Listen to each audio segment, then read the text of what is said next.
You know, with AI getting smarter and more powerful every single day, there's this question. It used to feel like something straight out of a sci-fi movie, but now it's becoming incredibly real.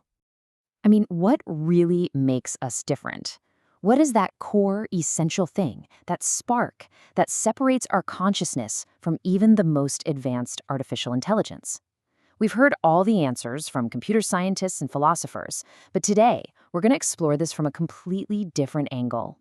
Specifically, we're going to dive into a Christian theological perspective that basically reframes the entire debate.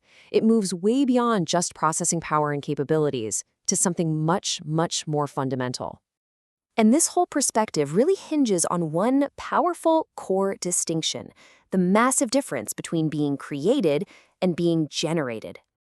So, the central argument is this: humans are understood as created beings with an inherent purpose and essence baked right in. AI, on the other hand, no matter how complex it gets, is a tool that we generate. And look, this isn't just playing with words. This is the entire foundation of the argument. And this distinction has some pretty profound implications. In this theological view, humans are said to have something called the imago Dei, which is Latin for the image of God. This means we have these inherent qualities like a will of our own, moral responsibility, and a spirit. AI, by contrast, is just a powerful mimic. It generates output based on algorithms, but it can't ever truly possess these intrinsic traits. So this concept of imago Dei is absolutely central to the whole thing. It's the idea that humans are unique because we reflect the nature of a creator. We're gifted with will, a spirit, and the capacity for real moral choice. And this, right here, is seen as the unbridgeable gap between us and any form of AI.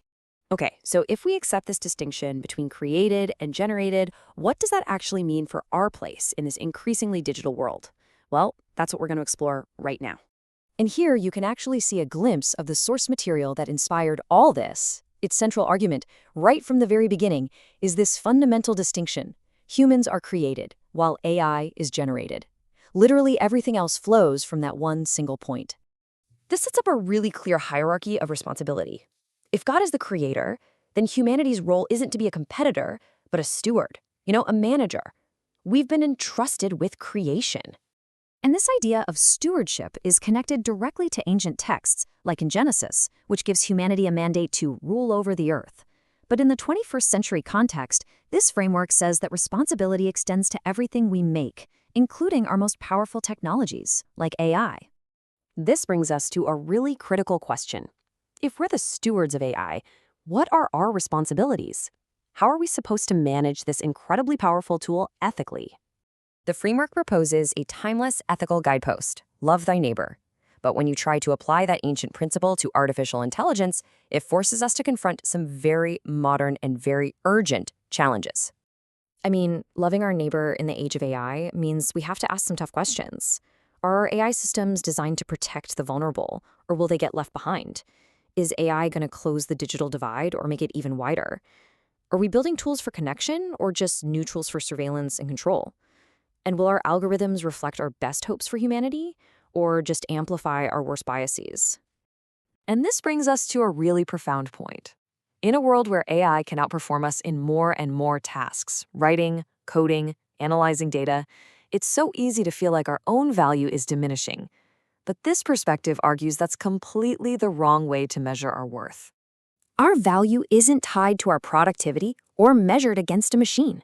In this view, human value is inherent. It's absolute, because it comes from a single source, being created in the imago Dei. An AI can be more efficient, sure, but it can never, ever possess that kind of intrinsic worth. So where does all this leave us? Let's boil it all down to the key takeaways from this whole theological framework. Here's the first powerful takeaway. We have to separate ability from essence. AI will undoubtedly surpass us in countless abilities, but our core essence, our spirit, our consciousness, our capacity for love and moral choice, that remains uniquely human. And this is the anchor in a storm of technological change. It's a huge reminder that our worth isn't something we earn through performance, it's something we are given. And that's a pretty radical idea in a world that is so obsessed with metrics and output. And finally, this leaves us with a provocative charge for the future. The ultimate purpose of AI shouldn't be to replace us or to be some idol we worship.